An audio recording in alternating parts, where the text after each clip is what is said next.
this channel. We're going to run the country until such time as we can do a safe, proper, and judicious transition. So we don't want to be involved with having somebody else get in. Thank you for watching this channel.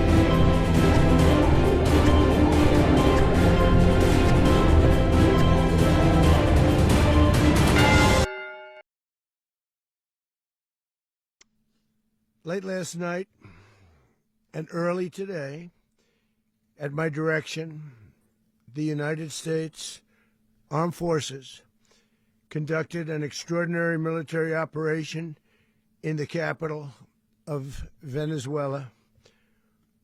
Overwhelming American military power, air, land, and sea, was used to launch a spectacular assault. And it was an assault like people have not seen since World War II.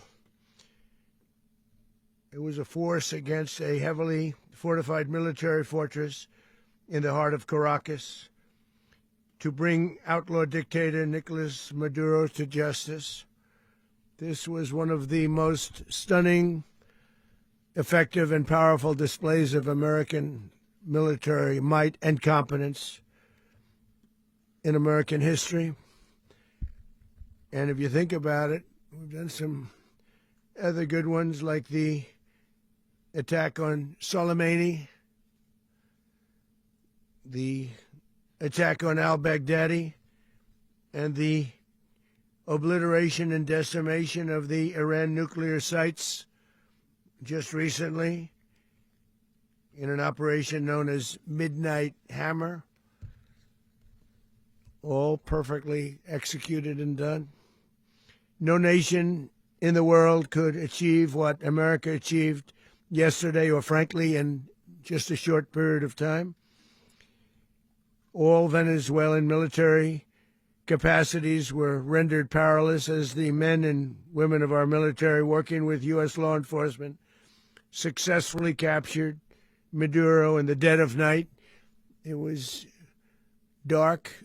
The lights of Caracas were largely turned off due to a certain expertise that we have. It was dark and it was deadly. But captured along with his wife, Celia Flores, both of whom now face American justice. Maduro and Flores have been indicted in the Southern District of New York, it's Jay Clayton, for their campaign of deadly narco-terrorism against the United States and its citizens. I want to thank the men and women of our military who achieved such an extraordinary success overnight with breathtaking speed, power, precision, and competence. You rarely see anything like it. You've seen some raids in this country that didn't go so well. They were an embarrassment. If you look back to Afghanistan, or if you look back to the Jimmy Carter days, they were different days. We're a respected country again, like never before. These highly trained warriors, operating in collaboration with U.S. law enforcement, caught them in a very ready position. They were waiting for us. They knew we had many ships out in the sea, just sort of waiting. They knew we were coming. So they were in a ready, what's called a ready position. But they were completely overwhelmed and very quickly incapacitated.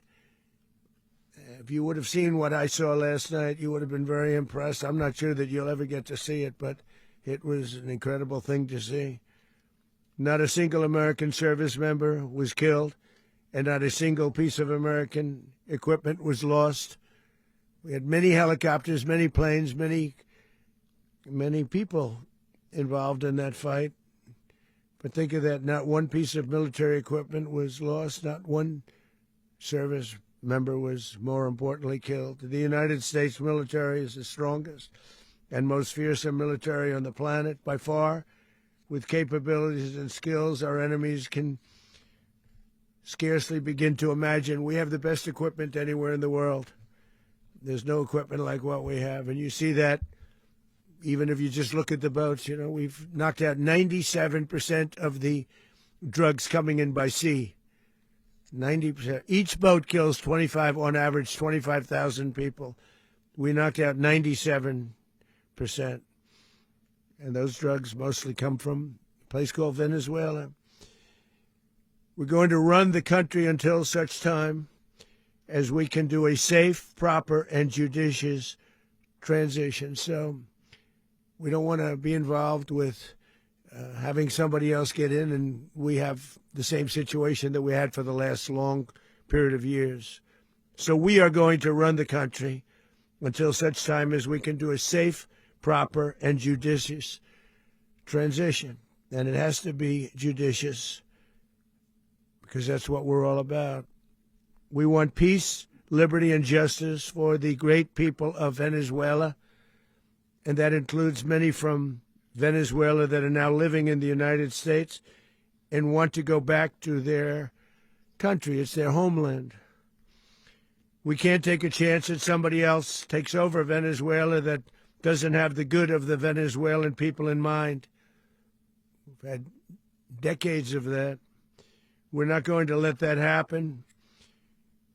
We're there now, and what people don't understand, but they understand as I say this, we're there now, but we're going to stay until such time as the proper transition can take place. So we're going to stay until such time as we're going to run it, essentially, until such time as a proper transition can take place.